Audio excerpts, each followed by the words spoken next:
श्रावण के पवित्र महीने में। ठीक है, प्रदोष की आपको बधाई हो। प्रदोष शाम का जो समय होता है, प्रदोष काल जो होता है, उसका वर्णन जब हम करते हैं, ये प्रदोष की पूजन का विधान किसने बनाया, ये प्रदोष की पूजन का नियम किसने बनाया, ये प्रदोष की संध्या काल का, प्रदोष के समय का पूजन का विधान कौन बनाया, ये प्रदोष के समय पर एक बेलपत्र चढ़ाने का विधान किसने बनाया, प्रदोष के समय पर एक समीपत्र चढ़ने का विधान किसने बनाया, प्रदोष के समय पर अगर मान लो कोई भिखारी से भिखारी व्यक्ति भी है जो ठेला चला रहा है, उसके पास में खाने के लिए कुछ नहीं है, फटे कपड़े पहन रहा है, उसकी जिंदगी में कुछ भी नहीं बचा और कर्जे में लदालूम हो गया, एक चावल का दाना अगर वो प्रदोष के दिन, प्रदोष काल में शाम के समय पर शंकर के शिवलिंग पर चढ़ा देता है तो 3 या 4 प्रदोष में उसका कर्जा चूकना प्रारंभ हो जाता है। वो प्रदोष का विधान है।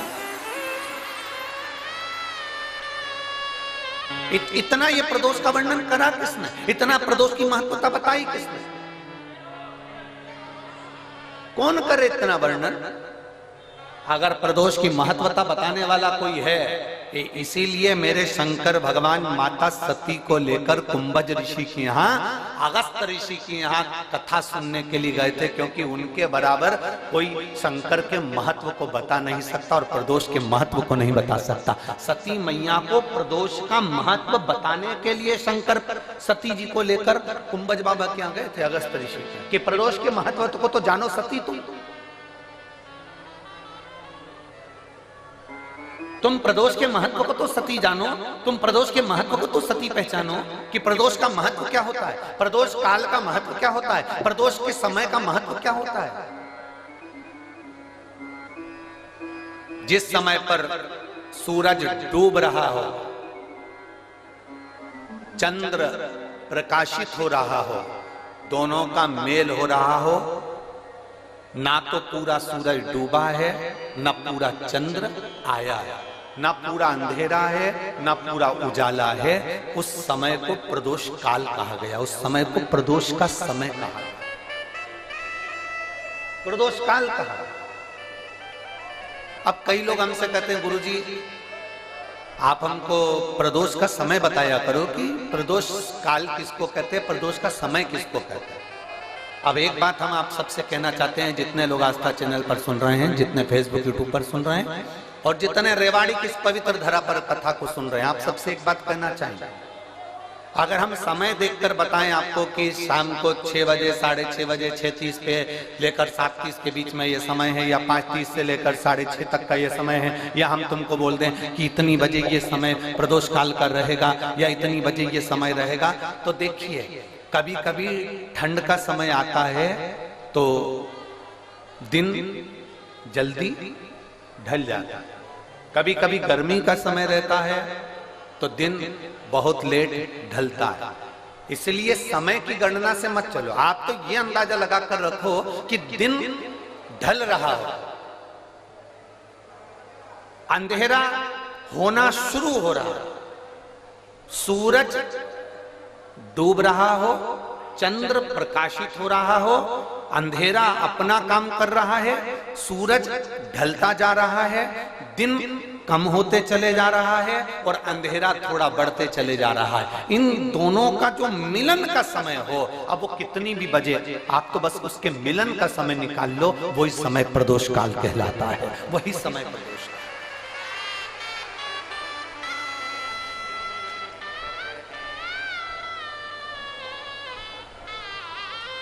अब प्रदोष काल की पूजन का विधान किसने बनाया, कोई आपसे पूछे तो क्या बताओगे, जम के बोलो जल्दी से, कौन ने बताया था, अगस्त ऋषि। सबसे पहले प्रदोष की पूजन कौन ने करी थी। अब कोई आपसे पूछे तो आपको उत्तर देना है।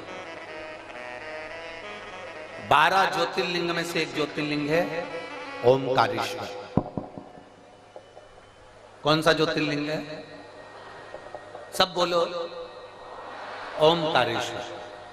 विंध्य नामक पर्वत पर वो ज्योतिर्लिंग विराजमान।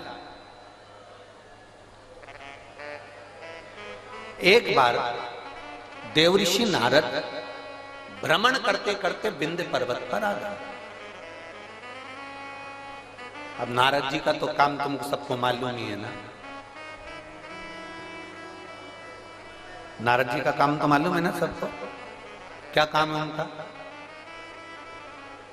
दुनिया के लोग कहते हैं नारद जी का काम है चुगली करने का, पर शिव महापुराण की कथा कहती है नारद जी का काम चुगली करने का नहीं है।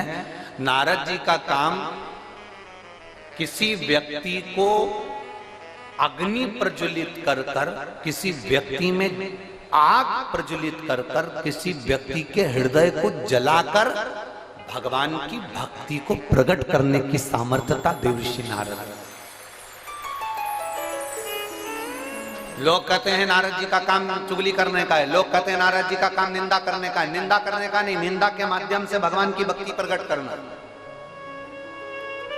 किसी के अंदर इतनी जलन उत्पन्न कर देना कि वो तप करने बैठ जाए, किसी की इतनी बड़ाई कर देना कि वो भगवान की भक्ति से जुड़ जाए।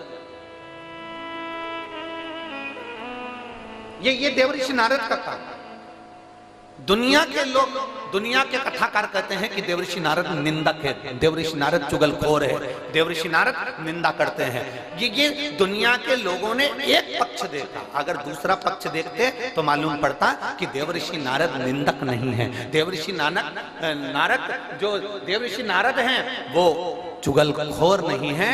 देवर्षि नारद अपनी वाणी से किसी के अंदर अग्नि उत्पन्न कर कर उसको इतना अंदर से जला देते हैं कि वो भगवान को प्राप्त करने के लिए फिर कुछ ना कुछ प्रयास कर ही लेता है।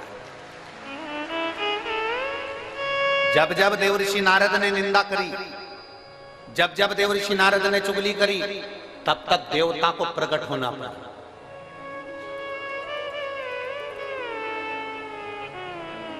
गए थे माता लक्ष्मी के पास में। देवर्षि नारद ने माता लक्ष्मी जी से कह दिया था, मैया बहुत भूख लग रही है, कुछ खाने का है क्या? बहुत तेज भूख लगी है, कुछ खाने का है आपके पास में? मैया ने अंदर से जाकर मोतीचूर का लड्डू ला कर दे दिया। नारद जी ने जो मोतीचूर का लड्डू खाया तो नारद जी ने कह दिया, मैया लड्डू तो अनसुईया जी के घर के थे, क्या जोरदार लड्डू बनाती है मैया, तुझे तो लड्डू बनाना भी नहीं आता लक्ष्मी मैया। अब तो लक्ष्मी जी को क्रोध आ गया। इतनी देर में नारद जी पहुंच गए पार्वती जी के यहाँ। पार्वती जी के यहाँ पहुंचते से कमैया भूख लग रही है, भूख बहुत तेज है। पार्वती जी अंदर गई, उन्होंने आकड़िया की रोटी काकड़िया की साग नारद जी को दे दी। नारद जी भोजन करते से बोले, मैया रोटी तो अनसुईया जी के घर की थी, क्या रोटी बनाती है, क्या रोटी। अब पार्वती जी का हृदय जल गया। थोड़ी देर बाद नारद जी ब्रह्मा जी के यहाँ पहुंच गए। ब्रह्माणी बैठी थी, ब्रह्माणी से कहा, मैया बहुत तेज भूख लग रही है। ब्रह्माणी अंदर गई, खीर बनाकर ला कर दे दी। नारद जी बोले, मैया खीर तो अनसुईया जी के घर की थी, क्या जोरदार खीर थी। अब तो तीनों देवियां इकट्ठी हो गई। मोहल्ले की 3 माताएं अगर एक जगह पर मिल जाए तो समझ लेना कि किसी ना किसी की बुराई चालू है, किसी ना किसी की निंदा चालू है। अगर ये तीनों एक जगह पर मिल गई है ना तो जरूर किसी ना किसी की निंदा चल रही है, किसी ना किसी की बुराई चल रही है, पक्का।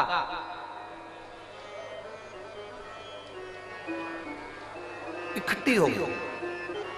तीनों देवियों ने आपस में विचार करा कि अपन तो परेशान हो गए नारद जी के कारण। अनसुईया अनसुईया अनसुईया अनसुईया, ऐसा क्या अनसुईया में? अपने अपने पतियों को परीक्षा लेने भेज दो। ब्रह्मा विष्णु महेश तीनों परीक्षा लेने के लिए चले।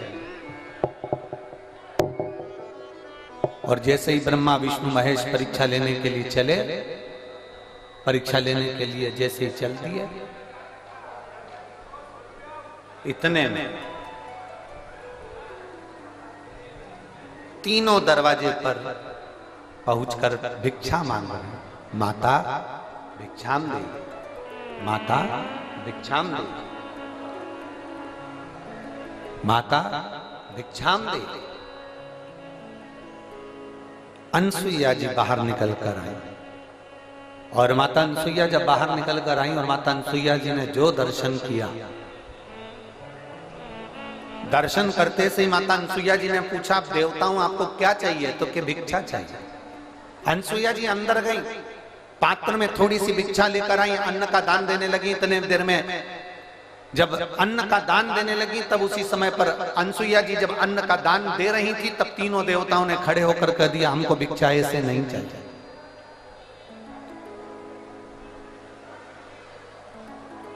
हमको ऐसी भिक्षा नहीं चाहिए।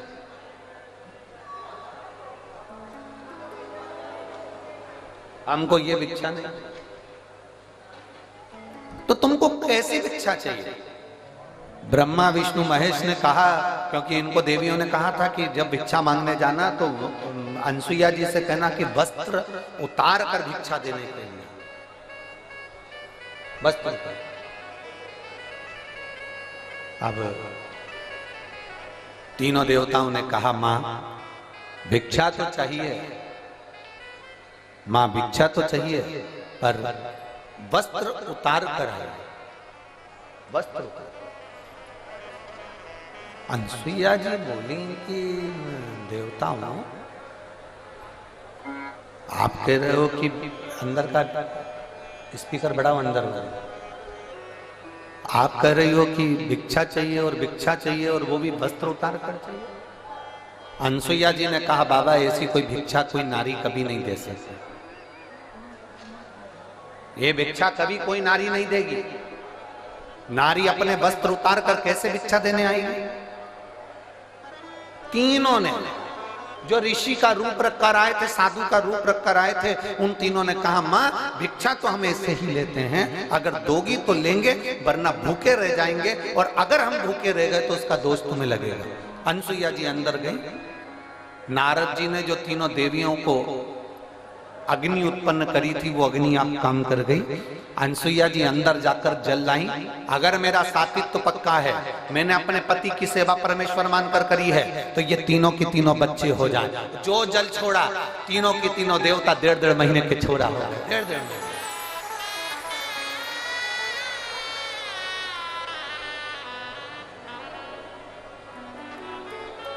अंत ऋषि थे।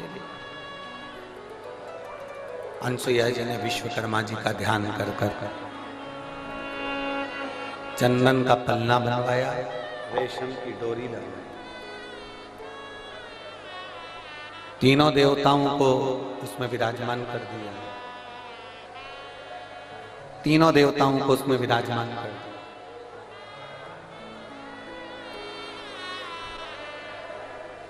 और तीनों देवता उसमें विराजमान हो गए। चंदन के पलने में रेशम की डोरी डालकर माता अनसुईया तीनों को झुला रही थी। इतने में अंतरी ऋषि का आगमन हो गया। अंतरी ऋषि ने पूछ लिया अनसुईया जी से कि ये किनके बच्चे हैं? अनसुईया जी तुरंत अंतरी ऋषि से कहती हैं, ये अपने बच्चे। अंतरी ऋषि ने कहा, अभी मैं स्नान करने गया था, तब तो एक भी नहीं था, और आया तो 3-3। अनसुईया जी बोली, भगवान जब देता है तो छप्पर फाड़ कर देता है।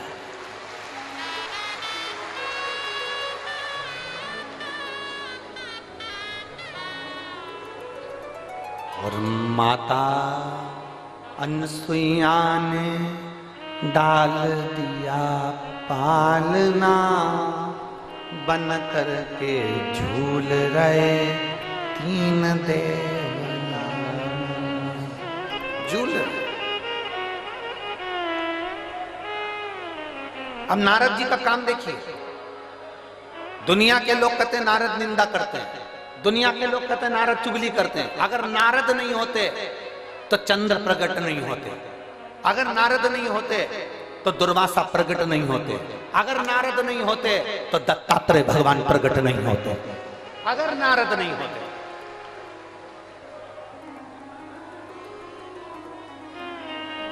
नारद जी चले, लक्ष्मी जी के पास में पहुंचे। मैया आज बड़ी बेचैन दिख रही हो। लक्ष्मी जी बोली, क्या बताएं, हुआ क्या? अपने पति को भेजा था अनसुईया जी की परीक्षा लेने के लिए, पर पते नहीं है उनके। आज बहुत दिन हो गए, दिखे नहीं मेरे को। नारद जी बोले वो तो पलने में झूल रहे हैं। लक्ष्मी जी बोली फालतू की बात मत कर, मेरा इतना बड़ा पति कोई पलने में झूलेगा, चल जा से जा। नारद जी वहां से चले तो पार्वती जी के यहाँ पहुंच गए। पार्वती जी बहुत डिप्रेशन में थी, बहुत टेंशन था माता पार्वती जी।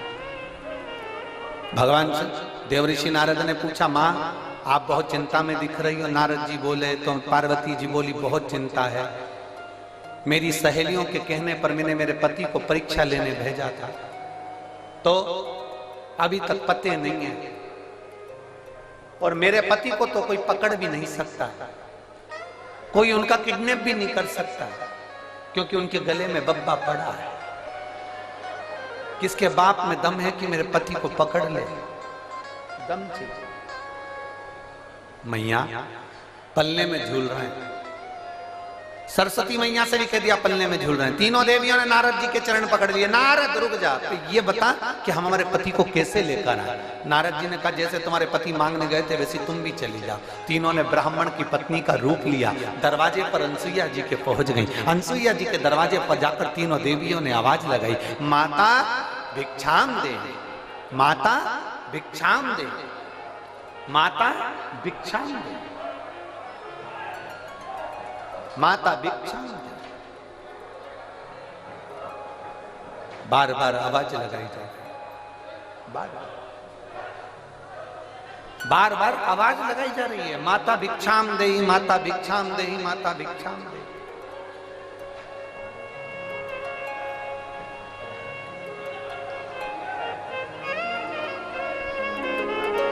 बार बार आवाज आई।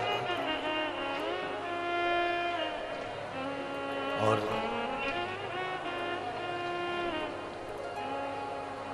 जैसे ही आवाज लगाई पार्वती मैया निकल, अनसुईया मैया निकल कर बाहर आई। जो अनसुईया मैया निकल कर बाहर आती इतने में अंतरीषी ने आवाज लगाई, अनसुईया कहां जा रही हो? अनसुईया रुक गई, दरवाजा बंद है, तीनों देवियां बाहर। लक्ष्मी ने पार्वती से कहा, पार्वती जरा देखो तो अंदर अपने पति हैं भी कि नहीं है। पार्वती जी ने सरस्वती से कहा तुम अंदर झांक कर देखो पति अंदर है कि नहीं है। सरस्वती मैया दरवाजे में एक छोटी सी सरंग थी, पतली सी सरंग, उस सरंग में से सरस्वती अंदर झांक कर देख रही थी। इतने में पीछे से देवऋषि नारद जी आकर बोले, मैया तुम दूसरे के घर में झांकी हो ना, आज से पृथ्वी पर जितनी माता है ना इनकी भी आदत बदल जाएगी। ये जब भी कपड़ा सुखाने ऊपर जाएगी तो पड़ोसी की छत जरूर ढाक के आए।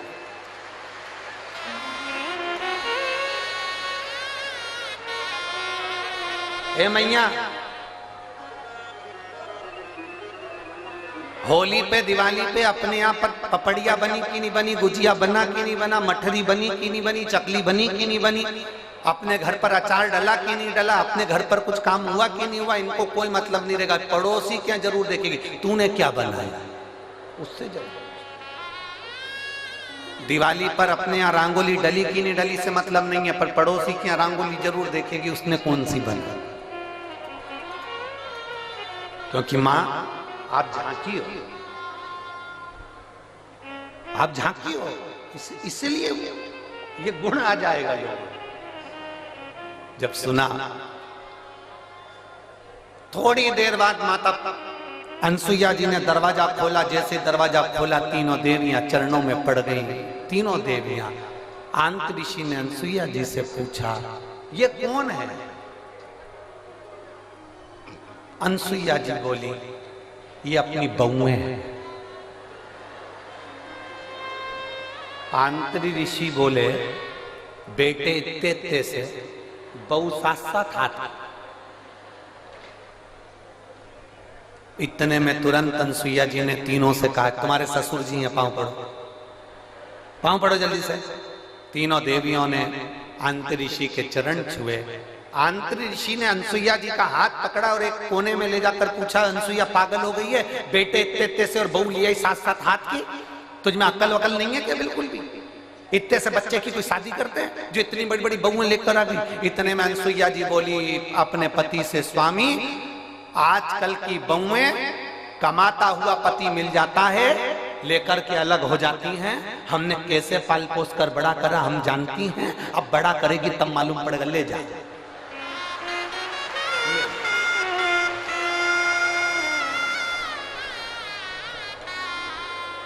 अब तीनों देवियां तीनों देवताओं को देखकर टेंशन में आ गई। लक्ष्मी जी बोली मेरा कौन सा है, और पार्वती जी बोली मेरा कौन सा है, सरस्वती जी की मेरा कौन सा है। तीनों एक एक बच्चे को उठाती हैं, घुमा घुमा के देखती हैं। बाबा हर माल 2 रुपया, जिसका जो अंश है उठा लो।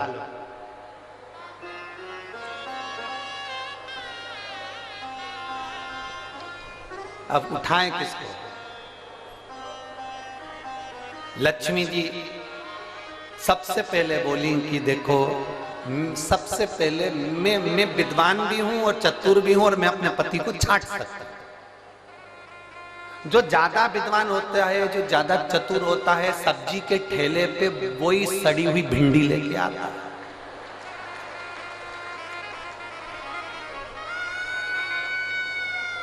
काना बैंगन जो ज्यादा समझदारी दिखाता है ना, वही लाता, वही छाट छाट के अलग अलग रखती जाएगी, रखती जाएगी, रखती जाएगी। सब्जी वाला इससे ज्यादा चतुर होता है, उसने कहा रख ले तू, अलग छाट छाट के रख। इसने जैसी अलग छाट के रखा, थैली में भरा, भरने के बाद थैली इधर बाजू में रख दी, और जो सड़ा हुआ था उसकी थैली उसके हाथ में टिका दी। ले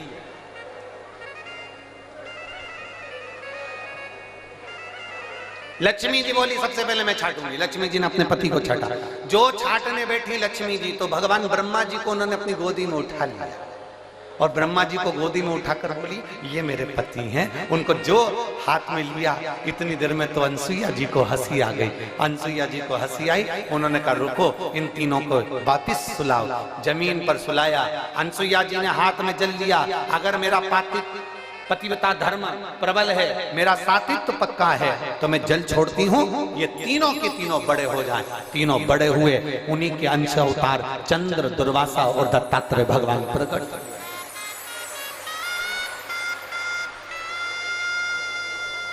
उन्हीं के अंश। और महाराज दुनिया के लोग कहते हैं कि देव ऋषि नारद चुगली करते हैं, देव ऋषि नारद निंदा करते हैं, देव ऋषि नारद बुराई करते हैं। नहीं, देव ऋषि नारद देवता को प्रकट करने के लिए, भक्ति को प्रकट करने का कार्य करते हैं, और वो देव ऋषि नारद ने किया।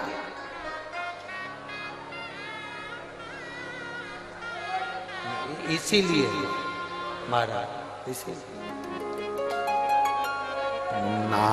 नारायण श्रीमन नारायण, नारायण श्रीमन नारायण,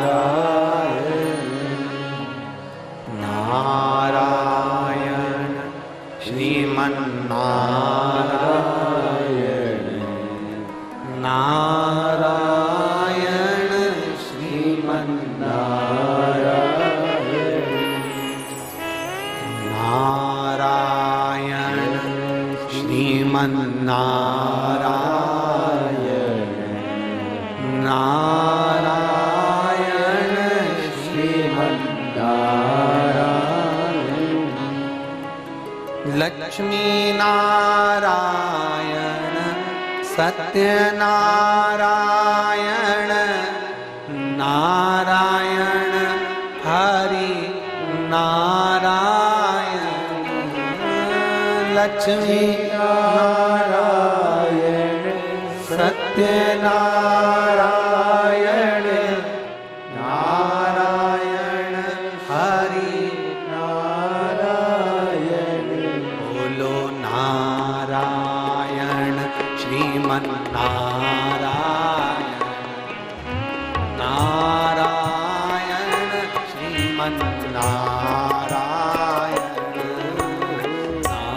श्रीमन्नारायण नारायण श्रीमन्नारायण नारायण श्रीमन्नारायण नारायण श्रीमन्नारायण ओ नारायण श्रीमन्नारायण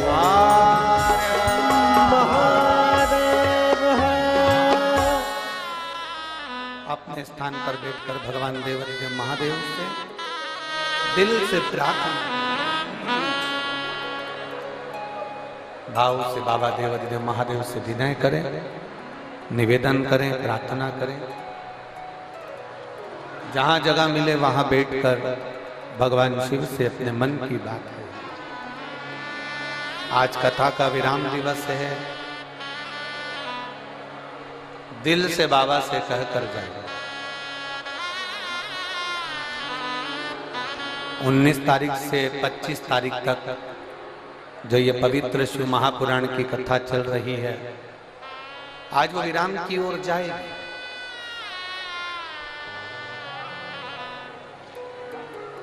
1 अप्रैल से 7 अप्रैल तक मनासा नीमच जिले में 1 बजे से 4 बजे तक कथा टीवी पर आई। उस कथा का नाम है बेलपत्र शिव महापुराण की कथा। एक एक बेलपत्र का महत्व उस कथा में अपन जानेंगे और उस कथा में अपन समझेंगे कि बेलपत्र की महत्वता क्या है।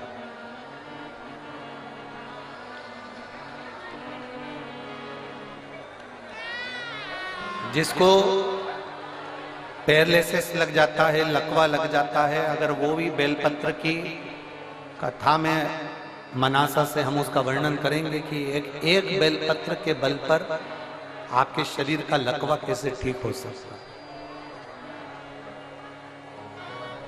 उस कथा को जरूर सुनिए।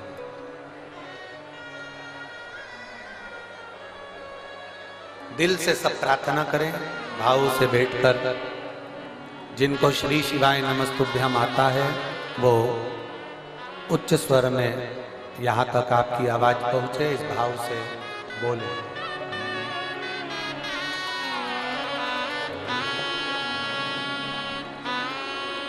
श्री शिवाय नमस्तुभ्यम श्री शिवाय नमस्तुभ्यम श्री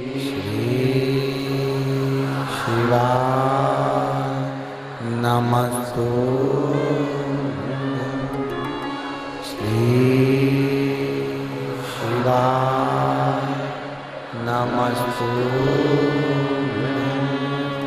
श्री शिवाय नमस्तुभ्यम श्री शिवाय नमस्तुभ्यम श्री शिवाय नमस्तुभ्यम भोला सब दुख काटो ओ भोला सब दुख काटो शिव शंकर जपो तेरी माला भोले बाबा जपो तेरी माला भोला सब दुख काटो हमारा ओ भोला सब दुख काटो हमारा वेश मंगलकारी वेश मंगलकारी शमशान वासी हमारा शमशान वासी हमारा ओ भोला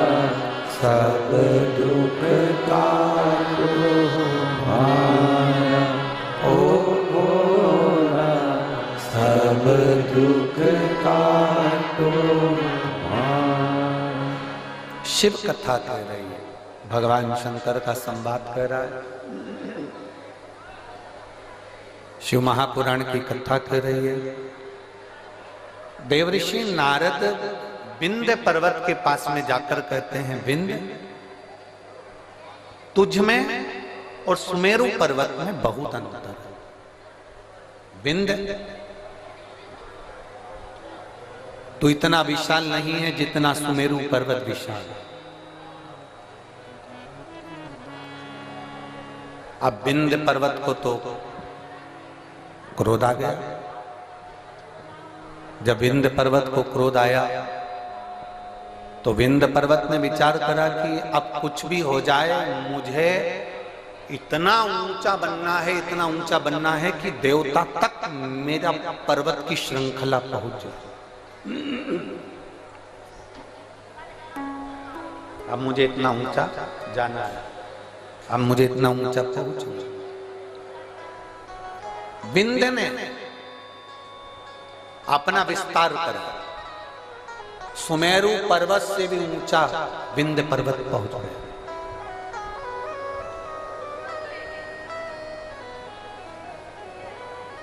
सूर्य के अश्व चलते चलते थोड़ा अंधेरा हो रहा था। सूर्य अपना प्रकाश कम कर रहे थे और उस समय पर जाकर सूर्य के अश्व को विंध्य पर्वत के घोड़ों ने, विंध्य पर्वत के शिखर ने सूर्य के घोड़ों को रोक दिया, अश्व को रोक दिया। बहुत सावधानी से सुनना, ये कथा अभी तक हमारे मुखाग्रविंद पर कभी नहीं आई, परंतु ये प्रदोष की सबसे पहली पूजन, प्रदोष काल में सबसे पहली पूजन प्रदोष की कौन ने करी थी और कब करी गई थी, वो कथा चल रही। यदि कोई आपसे पूछेगा तो आप भी बता सकते हो कि हमने ये कथा ऐसे ऐसे प्रदोष की श्रवण करी।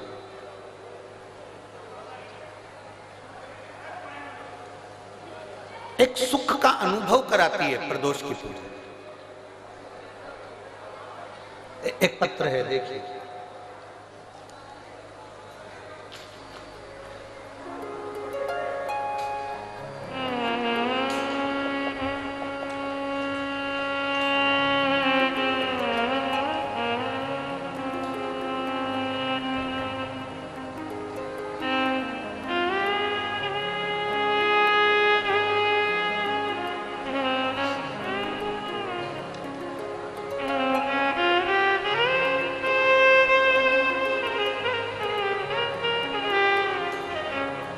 मेरा नाम अंशु, मैं अंशु हूं। मैं गाजियाबाद उत्तर प्रदेश की रहने वाली हूं। कहीं बैठी हो तो हाथ हिला सकते हैं। मेरा नाम अंशु है, आशु है। मैं गाजियाबाद उत्तर प्रदेश की रहने वाली हूं। कहीं बैठी हो तो हाथ हिला सकते हैं। उत्तर प्रदेश गाजियाबाद से आई हूं।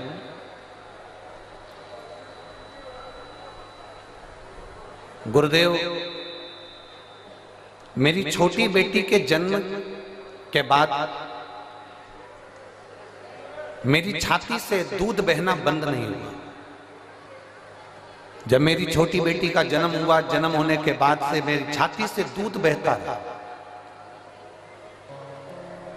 ऐसा कोई डॉक्टर नहीं जिसका हमने इलाज नहीं करवाया, पर वो दूध बहना बंद नहीं हो रहा था, लगातार दूध बहता ही जा रहा था। अब 1 महीना, 2 महीना, 4 महीना, 6 महीना, 8 महीना, 10 महीना इंतजार करा, पर दूध बहना बंद ही नहीं हुआ। तब हमने दिल्ली के एम्स हॉस्पिटल में जांच कराई और जांच में मालूम पड़ा कि मेरी छाती में कैंसर हो गया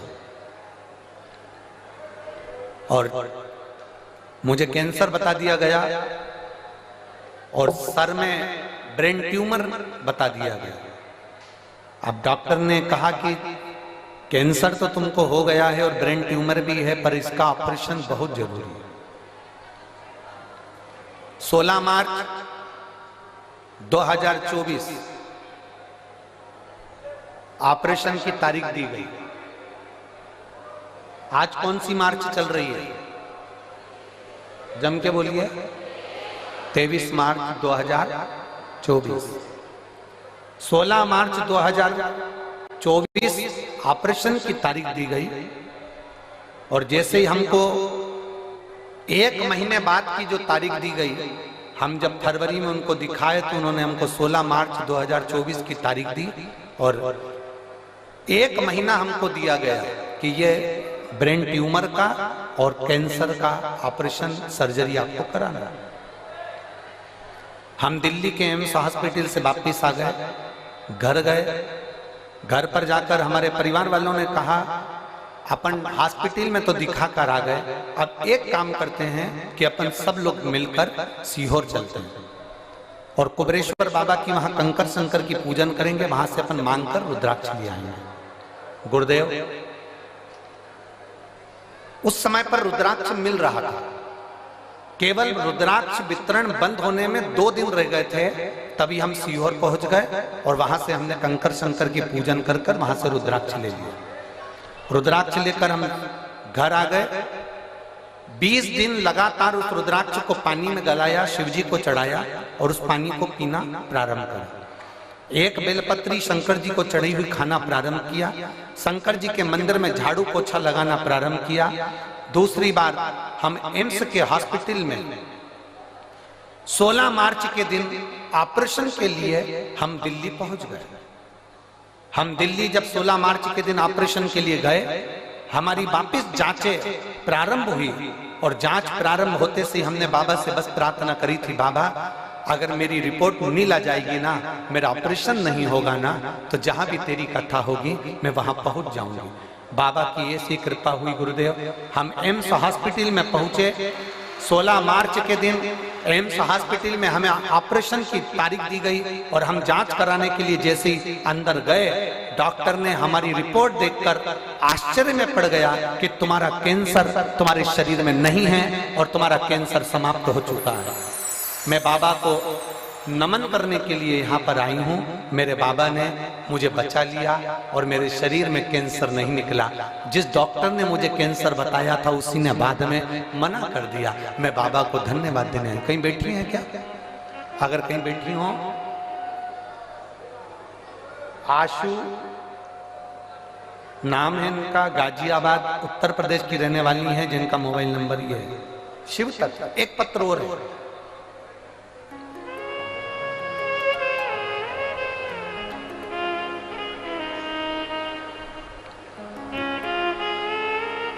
प्रियंका,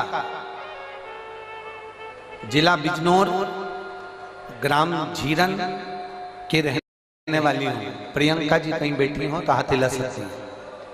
प्रियंका, मेरा नाम प्रियंका है, मैं जिला बिजनौर ग्राम झीरन की रहने वाली हूं। कहीं बैठी हो तो हाथ हिलाइए। आप ही हैं? श्री शिवाय नमस्ते। मेरा पुत्र यथार्थ, जिसकी उम्र 7.5 वर्ष का है, आया हुआ है क्या बेटा? आया? लिया लिया लिया।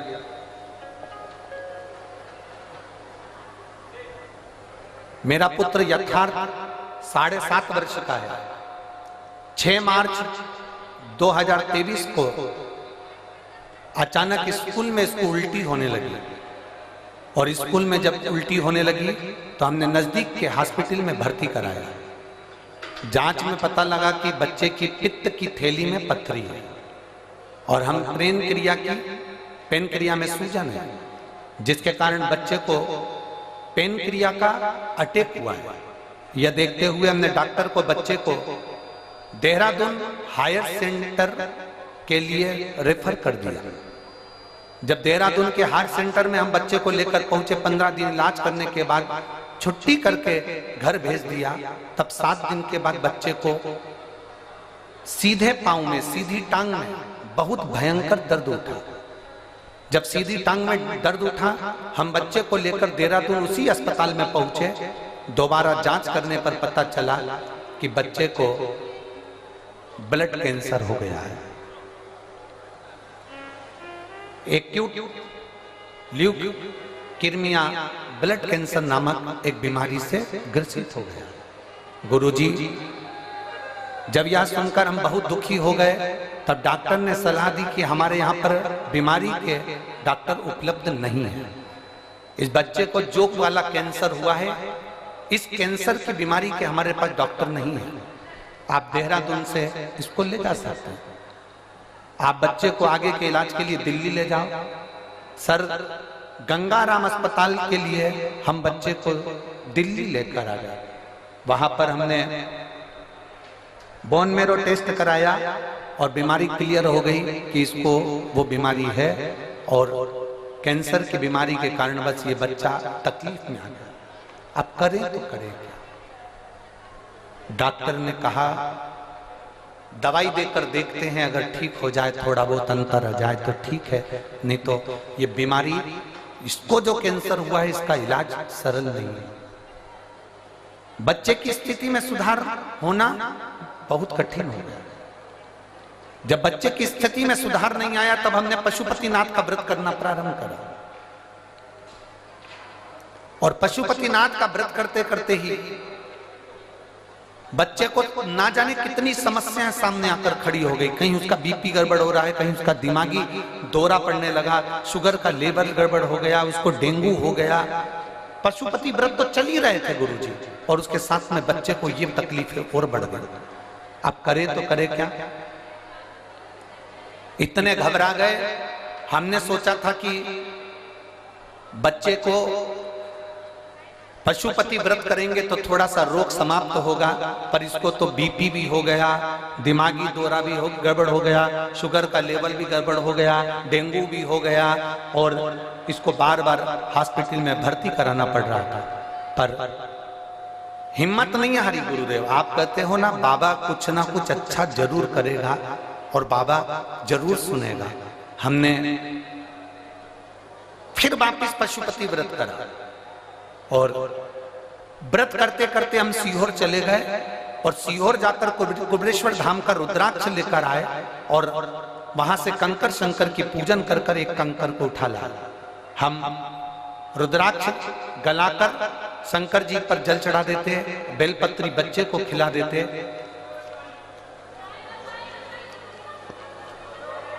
बाबा को उस बच्चे को खिला देते और ऐसी कृपा बाबा की हुई कि अब बच्चे को आराम लगना प्रारंभ हुआ और मेरा बच्चा ठीक होना प्रारंभ हुआ।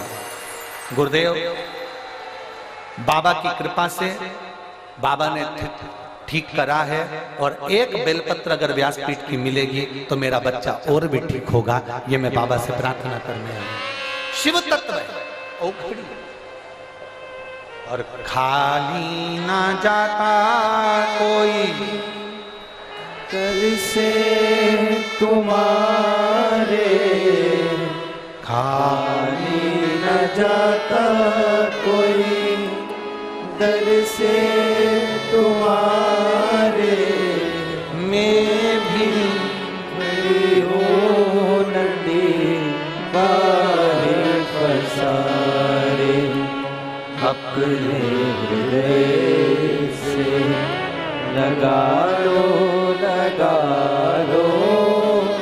गिरा जा रहा हूँ, उठा लो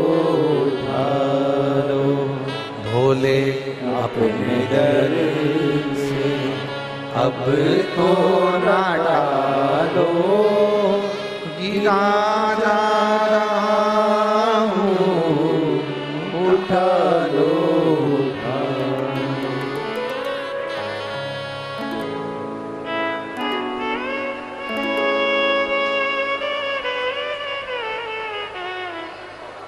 एक पत्र और बड़ा अच्छा है।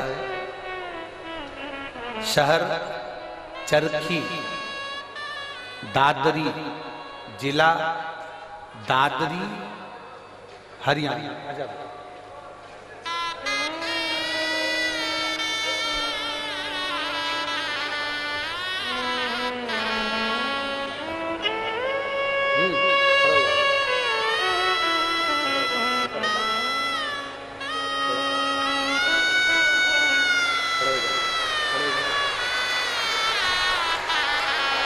ठीक है शंभू, बोलो श्री शिवाय, श्री शिवाय नमस्ते।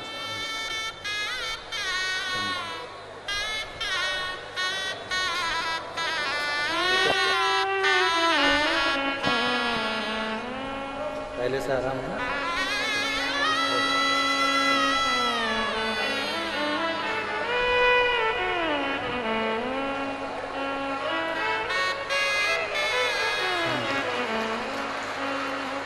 शहर चरखी, दादरी, जिला दादरी, हरियाणा। नाम ओमपति। फोन नंबर मेरा ये है। कहीं बैठी हो तो हाथ हिला सकते हैं, कहीं बैठे हो तो हाथ हिला सकते हैं। आप ही ने लिखा है, एक बार हाथ हिला दो। श्री शिवाय नमस्ते। शहर चरखी, दादरी, जिला दादरी, हरियाणा। ओमपति। फोन नंबर ये है। मेरे भाई के लिए गुरुदेव मैं वर्णन करना चाहती हूँ। शिव बाबा का क्या वर्णन करूं। मेरे भाई को 2023 से कैंसर हो गया है। उसका इलाज जिंदल हॉस्पिटल हिसार में चल रहा है। नाक में कैंसर हुआ, नाक का ऑपरेशन करवाया, फिर गले में कैंसर हो गया। गले में कैंसर हुआ। 2 साल से मैं आपकी कथा सुन रही हूं। मैंने मेरे भाई से कहा कि अगर डबल से कैंसर हो रहा है तो तू सीहोर जा, रुद्राक्ष ला और उस रुद्राक्ष को पानी में गलाकर शिव जी को चढ़ाकर पीना प्रारंभ कर। मैं मेरे भाई की तरफ से यहाँ पर दंडवत करने के लिए, प्रणाम करने के लिए आई हूँ, कथा सुनने के लिए आई हूँ। हम लोग रुद्राक्ष लेने के लिए सीहोर चले गए और वहां से रुद्राक्ष लेकर आए। जब रुद्राक्ष लेकर आए, भाई की एक रिपोर्ट, एक ऑपरेशन और डॉक्टर ने बोल दिया था वो कराना था, जो कि 12 मार्च 2024 को वो ऑपरेशन होना था। हमने बाबा से प्रार्थना करी, अगर बाबा आप संभाल लोगे तो मैं कथा सुनने के लिए पंडाल में जाऊंगी। मेरे भाई की जब दूसरी रिपोर्ट हमने जब जिंदल हॉस्पिटल में दिखाया तो 12 मार्च के दिन रिपोर्ट में आया कि इसकी सारी रिपोर्ट नील है और ये बालक अब ठीक हो गया है, इसका कैंसर समाप्ति की। एक बार हाथ हिला दो बहन, बधाई। इसके लिए एक बेलपत्र ले जाओ। आजा आजा, एक बेलपत्र इसके लिए ले जाओ। शिव है वो घड़ी है और खाली ना जाता कोई दर से तुम्हारे, खाली न जाता कोई दर से तुम्हारे। मैं भी खड़ी हूँ बाहें पसारे, अपने हृदय लगा लो गिरा जा रहा हो, उठा लो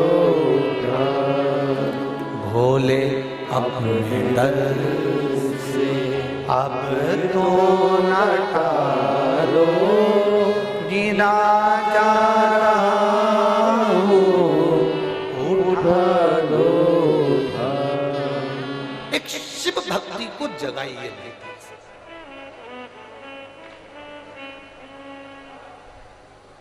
एक लोटा जल सारी समस्या का हल है। जिस दिन विश्वास से, भरोसे से, दृढ़ता से आप शंकर जी के मंदिर में एक लोटा जल चढ़ाने लगोगे, भरोसा रखकर जिस दिन बेलपत्र को खाने लगोगे,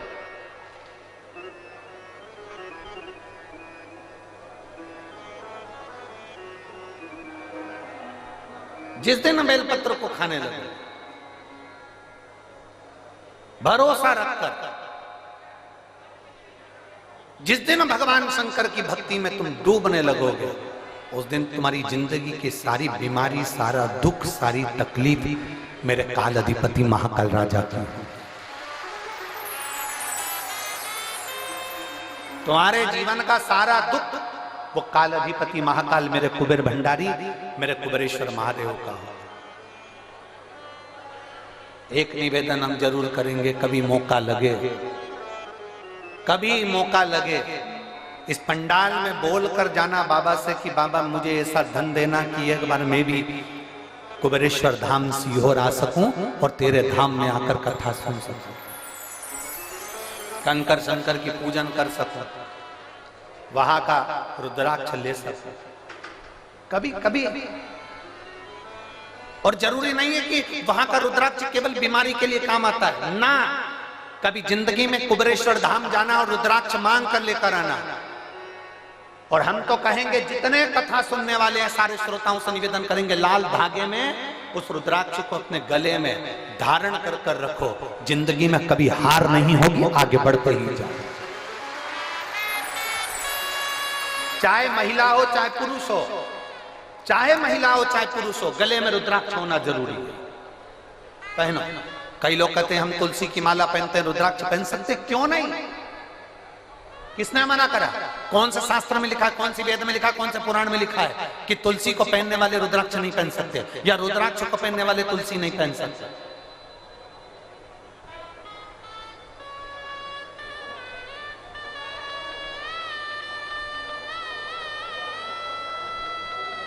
तुलसी यदि नरक से छुड़ाकर बैकुंठ भेज सकती है, तो रुद्राक्ष रोग से मुक्त कराकर तुम्हें अपने हॉस्पिटल से घर भेज सकता है। एक रुद्राक्ष, और वो रुद्राक्ष नहीं है, वो मेरा शंभु है, वो मेरा शंकर, मेरा ओघड़ी, मेरा त्रिकालदर्शी, मेरा कैलाशी, मेरा विनाशी।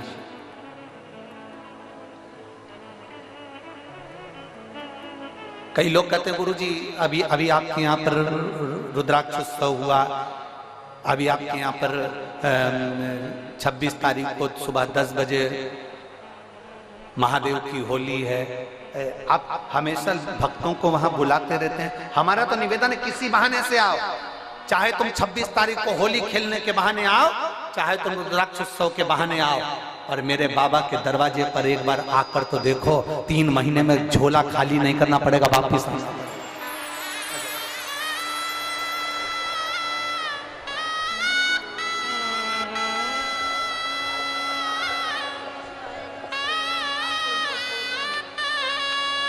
आपकी है और ये आपके भैया को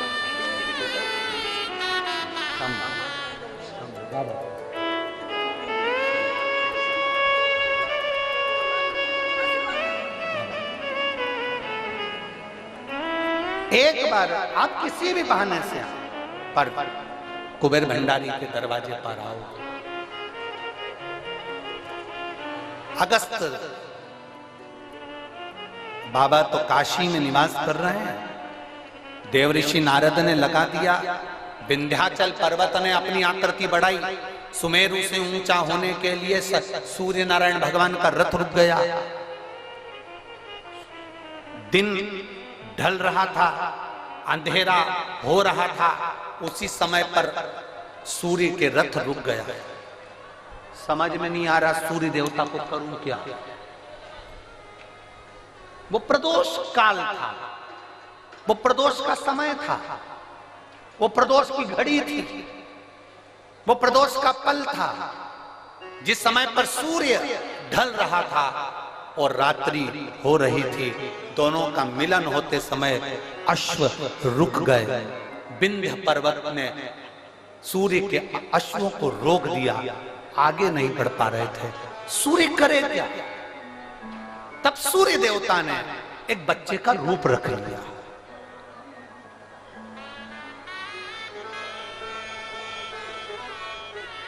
ये दुनिया के लोगों को मालूम होना चाहिए कि पहला प्रदोष का उपास व्रत, प्रदोष की पूजन किसने करी है। ये आपकी आराधना में, आपकी चित्तवृत्ति में आना चाहिए कि प्रदोष के दिन एक चावल का दाना चढ़ाने वाला कभी गरीब नहीं हो सकता, कभी भिखारी नहीं हो सकता, कभी दरिद्र नहीं हो सकता। जब तक मालूम नहीं हो ना, तब तक आप भटको। और जिस दिन तुम्हारा विश्वास शिव महापुराण पर हो जाए ना, जिस दिन तुम्हारा विश्वास शंकर जी की कथा पर हो जाए, और इतनी लाखों की संख्या में आप लोग आए हो, लाखों की संख्या में आप लोग आए हो, और करोड़ों की संख्या में लोग टीवी पर कथा सुन रहे हैं, करोड़ों की संख्या में, देश और विदेश में। एक निवेदन करूंगा, पूरे जितने चैनल वाले कथा सुन रहे हैं और जितने यहां कथा सुन रहे हैं, अगर शंकर की कथा पर विश्वास है ना, बाबा की कथा पर अगर भरोसा है, एक लोटा जल और एक बेलपत्री पर भरोसा है, प्रदोष काल में लगाए गए घी के दिए पर भरोसा है, बेलपत्री के वृक्ष के नीचे लगाए गए दिए पर भरोसा है, एक चावल के दाने पर अगर भरोसा है ना, तो ये विश्वास के साथ कहता हूं 6 महीना 8 महीना साल 2 साल में आपके पास में बाबा इतना भंडार भर देगा कि आप भी शिव महापुराण के यजमान बनोगे। आप भी ये शिवपुराण का हम सुनील जी को धन्यवाद दे रहे थे कल भी कि सुनील जी, और सुनील जी कह रहे थे गुरु जी ऐसा आशीर्वाद दे दो कि हर साल 2 साल में कथा करवाते रहे। हमने सुनील जी से कहा, सुनील जी शंकर भगवान की कथा का सबसे बड़ा एक फल है और एक नियम है कि जो इस कथा को करवा लेता है ना, वो लाइन लगाकर फिर खड़ा हो जाता है कि एक कथा हमें वापिस मिले। ये नियम है इस कथा।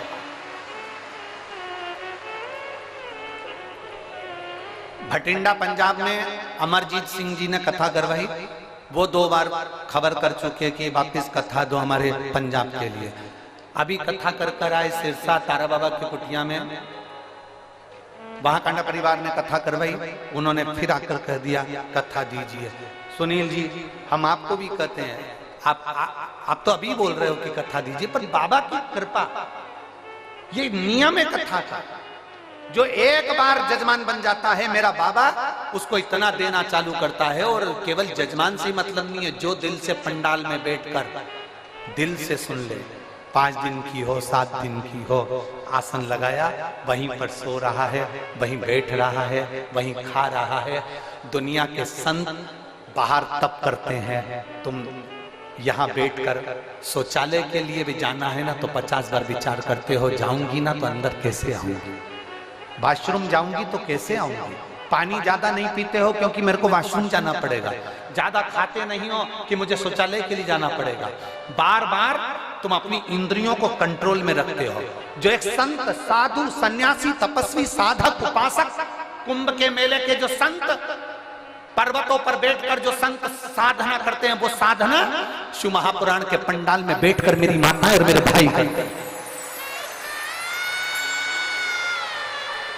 आप इतना भोजन नहीं करते कि आपको बार बार शौचालय के लिए जाना पड़े, आप इतना पानी नहीं पीते कि आपको बार बार वॉशरूम के लिए जाना पड़े। आप अपने शरीर को, अपनी इंद्रियों को केंद्रित कर कर रखते हो, क्योंकि जाऊंगी ना, इतना बाहर निकल कर जाऊंगी तो वापिस आने में टाइम लगेगा, मैं कथा छूट जाएगी, जगह कोई ले जाएगा। अपनी इंद्रियों को कंट्रोल में कर रहा। इतना तो कोई साधु नहीं कर सकता, इतना तो कोई संत नहीं कर सकता, इतना तो कोई सन्यासी नहीं कर सकता।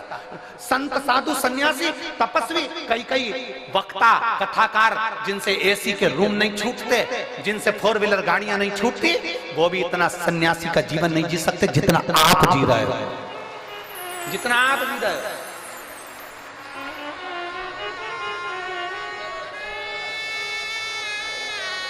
एक संत का भाव है आपका। गर्मी लग रही है, टेंट हिल रहा है, हवा चल रही है, टेंट उखड़ रहा है, पाइप गिर रहे हैं, कहीं कुछ प्रॉब्लम चल रही है, और उस बीच में तुम्हारा विश्वास, 5 दिन के लिए रेवाड़ी आई हूं, मेरे बाबा के भरोसे आई हूं, मेरा बाबा तेरे दरवाजे पर मैं आई हूं ना मेरे कुबेर भंडारी, तो मेरे दरवाजे पर तू भी आएगा, ये मेरा विश्वास लेकर आए,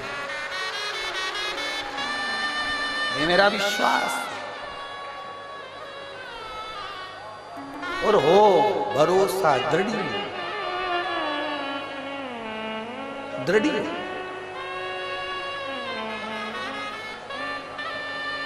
वो कहते हैं ना, तुझसे मिलने के लिए तेरी कसम,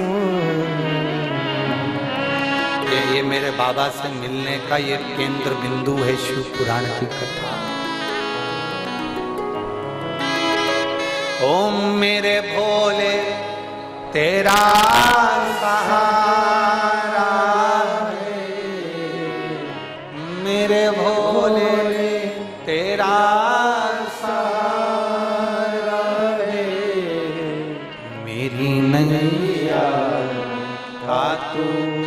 किनारा है, मेरी नैया का तू किनारा।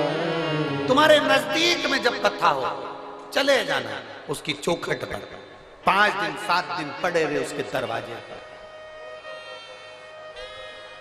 तारने वाला हो और फिर कहेंगे खाली नहीं जाओ, खाली नहीं, खाली जा ही नहीं सकता। अगर खाली गए होते तो ये इतने सारे पत्थरों का ढेर नहीं लगता जो अंदर भरे पड़े। एक पत्र है देखिए,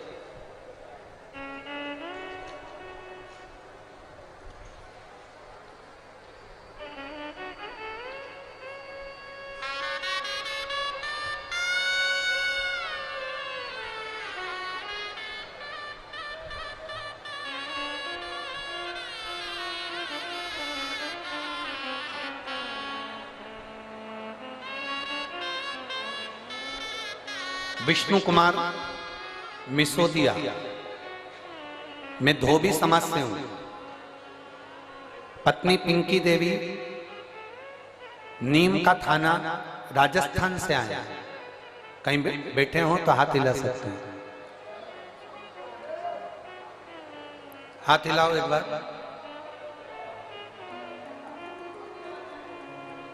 कहीं बैठे हो तो हाथ हिला सकते हैं, दिख गए? ऐसा हाथ हिला तो दिख जाओ। हाँ ठीक है, दिख गया, दिख गया, ठीक है। वो वाले पंडाल में, हाँ दिख गए, ठीक है। मैं विष्णु कुमार सिसोदिया धोबी समाज से हूँ, पत्नी पिंकी देवी नीम का थाना राजस्थान से हूँ।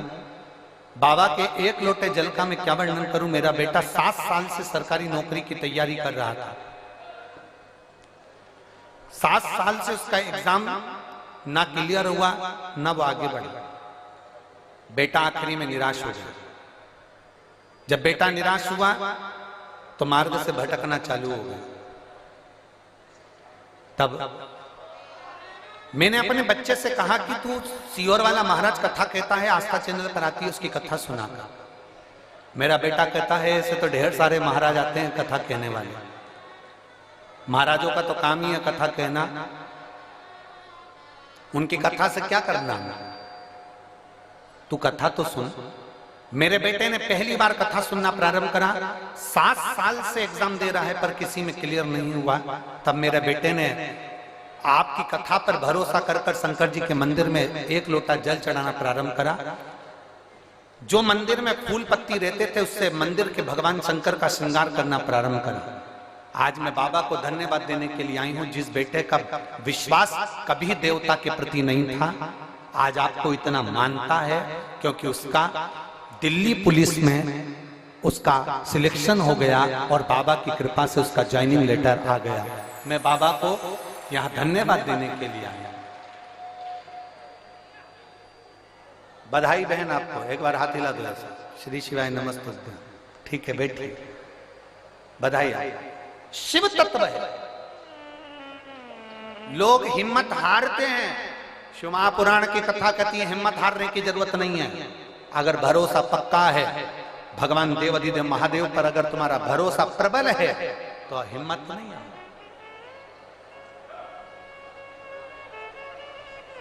क्यों हिम्मत?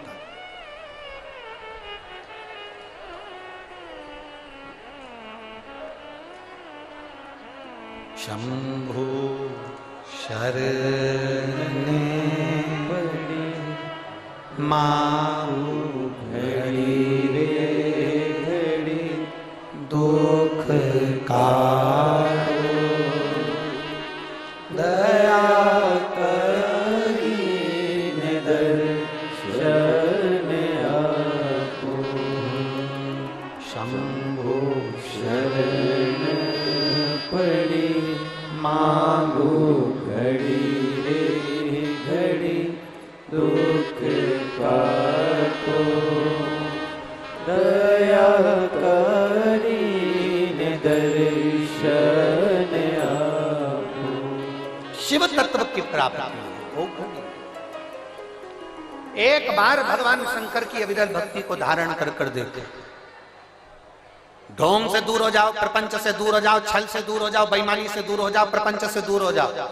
दुनिया के लोग तुम्हें बहुत सारा आडंबर कर कर तुम्हें खींचने का प्रयास करेंगे, पर आज की पीढ़ी पढ़ी लिखी पीढ़ी है, आज की पीढ़ी विद्वत्ता की पीढ़ी है।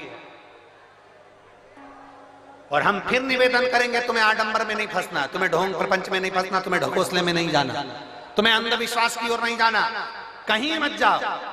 कोई तुमसे कहे कि यहां आ जाना मैं तुम्हारा ये काम कर दूंगा, वहां आ जाना मैं तुम्हारा ये काम कर दूंगा, ना ना ना ना, कहीं मत जाओ। तुम तो अपने घर के नजदीक में जो शिवालय है, तुम्हारे घर के पास में जो शंकर का मंदिर है, तुम तो वहां जाओ, एक लोटा जल चढ़ाओ, बुआरी लगाओ, झाड़ू लगाओ, सेवा करो, अर्चना करो, और जिस दिन मेरा कुबेर भंडारी तुम्हारी झोली भर दे, उस दिन तुम कुबेरेश्वर धाम आ जाना। ये बात